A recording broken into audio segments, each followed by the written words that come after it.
విప్లవ వీరుడు అల్లూరి సీతారామరాజు 129వ జయంతోత్సవం కాకినాడ నాగమల్లితోట జంక్షన్ లో గల అల్లూరి సీతారామరాజు విగ్రహం వద్ద ఘనంగా నిర్వహించారు.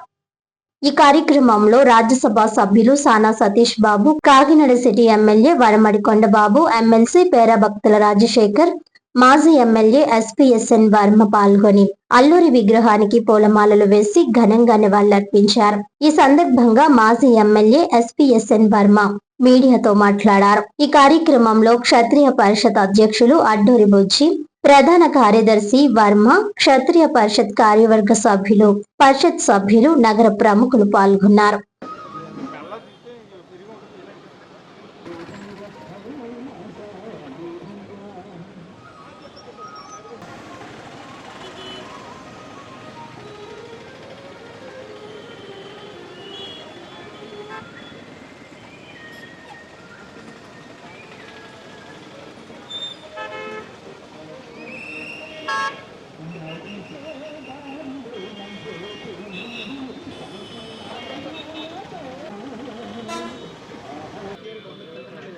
జ్యోతి మన్యం వీరుడు, మరి ఆదివాసీల హక్కుల కోసం, గిరిజనుల హక్కుల కోసం పోరాడి మన్యం వీరుడిగా బిరుదు పొంది స్వాతంత్రానికి ఇది ఒక మార్గం అనే దిక్సూచి చూపించిన మరి నాయకుడు అల్లూరి సీతారామరాజు గారి యొక్క 129వ జయంతి సందర్భంగా ఈరోజు ఆయన్ని కాకినాడలో గౌరవించుకోవడం జరిగింది. మరి సతీష్ గారు, కొండబాబు గారు, రాజశేఖర్ గారు, అదేవిధంగా క్షత్రియ అసోసియేషన్ ప్రెసిడెంట్లు, క్షత్రియ పెద్దలు, మన పట్టణంలో ఉన్న పెద్దలందరూ కూడా కలిసికట్టుగా గౌరవించుకోవడం జరిగింది.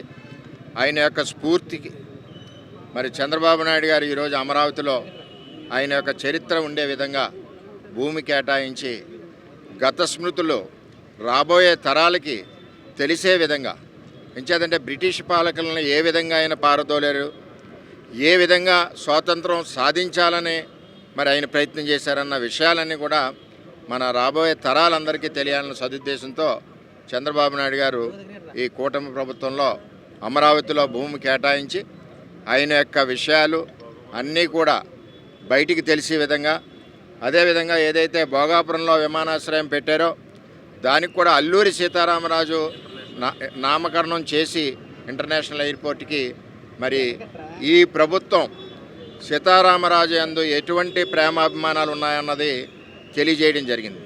ఏది ఏమైనా మన్యం ఏదైతే ఉందో, మరి ఆ గిరిజన హక్కుల గురించి ఏదైతే పోరాడారో ఆ డెవలప్మెంట్ యాక్టివిటీలో కూడా ఎక్కువ భాగస్వామ్యం తెలుగుదేశం ప్రభుత్వం ఉందని చెప్పి నేను తెలియజేస్తాను. అదేవిధంగా రాష్ట్ర క్షత్రియ సోదరులందరికీ కూడా గుండెల్లో ఆరాధ్య దైవమైన అల్లూరి సీతారామరాజుకి మరి ఈ అమరావతిలో ఏదైతే చేస్తున్నారో ఆ కార్యక్రమానికి అందరూ సంతోషంగా ఉన్నారు. అదేవిధంగా ఎక్కడికక్కడ క్షత్రియ సమాజ వర్గానికి కూడా మరి ఎక్కడికక్కడ కమ్యూనిటీ హాల్ కానీ సోషల్ యాక్టివిటీల్లో ఏదైతే వాళ్ళు చేస్తున్నారో వాళ్ళకి హెల్ప్గా ప్రభుత్వం కూడా తోడ్పడుతుందని కూడా తెలియజేస్తూ మరి ఈ కార్యక్రమం ఇక్కడ చక్కగా మరి అరేంజ్ చేసిన క్షత్రియ సోదరులందరికీ కూడా మరి ధన్యవాదాలు తెలియజేస్తూ, అదేవిధంగా రాజకీయంగా కూడా కూటమి ప్రభుత్వంలో క్షత్రియ సమాజ వర్గానికి పెద్దపీట వేస్తున్నారని కూడా తెలియజేస్తాం.